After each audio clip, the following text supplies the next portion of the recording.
What's up, people? Joe Winko here, and here's my review on episode 3 of the AMC series, Fear the Walking Dead. Let's get this party started.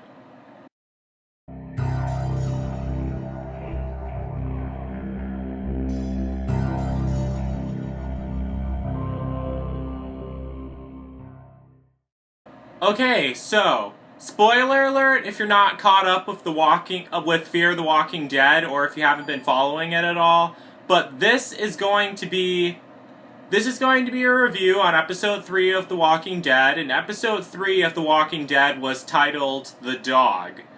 Now, this episode had a bit more action than any of the other episodes that have aired so far. First, how it starts out is Travis and his ex-wife, Lisa, and their son, Chris, are hiding at the barber shop with the Latino family, with the Salazar family. They're the Latino family that they're hiding with. And, what happens is, like, a whole riot is going on in downtown Los Angeles. So, eventually, the building next to them starts burning, and they start feeling their side of the building starts catching on fire because they start feeling the heat on the walls. So then they make an escape. So they get out of the barber shop, and they escape the barber shop through downtown. But while they're escaping, Daniel Salazar, he's the father of the Latino family, his wife gets injured while they're escaping. Her leg gets crushed and injured, but they help her, and then they escape. They try to go to a hospital, but the hospital they drive by is overrun and has zombies crawling out of it, and they have the SWAT team shooting at the zombies, so they said that's not safe enough. And one thing that really stood out to me was how they showed like a whole shot of Los Angeles, all the lights in Los Angeles going out, and that, I was watching it with my adoptive parents, that really stood out to me, and I even said to them, holy crap, that's so cool. You would never see Los Angeles like that at night because the lights in Los Angeles are always on. And then my adoptive mom said, yeah, of course you would never see Los Angeles like that at night. And if you ever did see Los Angeles like that at night, you better run away from it as far as you can. And I said, oh yeah, definitely. Because something really bad would be happening there then. So, meanwhile, Alicia, Nick, and Maddie are hiding at their house, and they know something's wrong, but they're playing Monopoly, and I thought that was a funny part. But then eventually, they look outside, they see a dog barking outside, German Shepherd, so they let the dog in. But then eventually they see the zombie of one of their neighbors, Peter Dawson. He's became a zombie, and he's already killed one of their other neighbors. And he's walking around the neighborhood as a zombie. So they said that they have to kill him. So they go next door, they climb over the fence, and they go next door to get their neighbor's shotgun, their other neighbor's shotgun. But while all three of them are out of the house, and while all three of them are searching their neighbor's house for the shotgun, Peter's zombie finds his way into their house, and he kills the dog in their house, and he almost attacks Travis, because at that moment, Travis comes home with his ex-family and with the Latino family, the Salazar family, and the zombie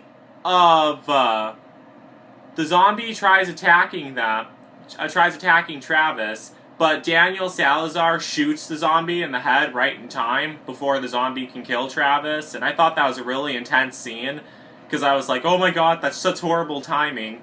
But then, later on, Alicia goes back inside the neighbor's house by herself to get the shotgun shells for the shotgun they took from their house, and she's attacked by the zombie of their neighbor, Susan, and that was an intense scene, because I really thought the zombie was going to bite her, because the zombie was grabbing her hair and grabbing her foot and everything, but Alicia managed to escape and climb over the fence in time before the zombie could bite her, and the Susan zombie, she looks really scary. Like, during the first night, she was still fresh, so she didn't look that scary, but the next morning, she had more time to decompose, and she looked so gross-looking and ugly-looking, and it freaked me out. But later on that night, there's a conflict, because Alicia, Madison, and Nick, they want to leave, but Travis says it's not safe to leave the neighborhood yet, because it's still dark, and they don't even know if they can get out of town, and if the freeway is still passable. But then, later on, that night, Madison tells Lisa that if she ever turns into a zombie, that Lisa should be the one to put her down because it would be too painful for Travis. And you just know that it was funny because my adoptive dad was saying, oh, well, she probably wants to kill her right now. And I thought that was true because you just know that that drama is going to arise from having your ex-wife and your new wife in the house at the same time. That's never a good combination. But the next morning, Maddie's neighbor, Patrick, comes home right before they're about to leave, and Maddie knows that the zombie Susan is wandering around in the backyard, so she stops and she tries to warn Patrick not to go near Susan at all, because Susan will bite him if he does. But as she runs out in the backyard, she says, Patrick, stay away from her, that's not Susan, she's been infected. Patrick opens up his arms, he walks over to Susan, going to hug her anyway, even though he doesn't know that if he steps closer to Susan, Susan's going to tear him apart because she's a zombie. But then, right before Susan can bite him, the SWAT team shows up and shoots her in the head, and they basically save Patrick's life. But then Patrick is really sad, and I think they put him in quarantine because he got Susan's blood all over him. And I don't think the SWAT team, it seems like a whole bunch of SWAT team people are in the neighborhood, the subdivision that Madison and her children live in. And we see that there's much more survivors in the subdivision too that night. So, yeah, so those were just people hiding in their house, and the SWAT team comes to help them. I don't think the SWAT team is going to hold out very long. And it looks like the SWAT team might actually end up being corrupted, because in the previews for the next episode, it also looks like Nick is going to get in trouble in the next episode. Like something bad's going to happen to Nick. I don't think he's going to die this season at all. I think he's going to survive. But I think something bad's going to happen to him in the next episode. And I also thought at first that Daniel Salazar's wife, Griselda, I thought she was going to die from her injuries because her leg was crushed really bad. But I really think that the SWAT team, they might have some paramedics with them that might be able to help her. Doesn't mean I think she's guaranteed to survive in the next episode, because I still think she might die.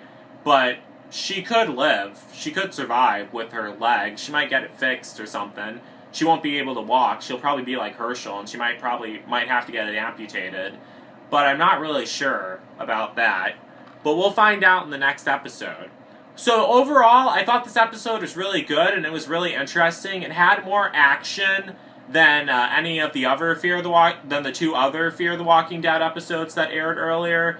And I'm really excited, and I really hope Tobias returns in the future episodes, because I want to see what they'll do with his character, because he seems really smart and really cool. I think he has a higher probability of surviving than anyone else.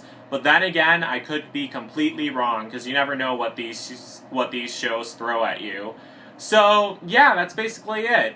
So, don't forget to like, don't forget to comment, don't forget to subscribe to this channel and to my main channel and to my gaming channel if you want. And don't forget to like me on Facebook, follow me on Twitter, follow me on Tumblr, and follow me on Instagram. And that's it. So, peace out, people, and make sure to comment and share your thoughts. Peace out, people.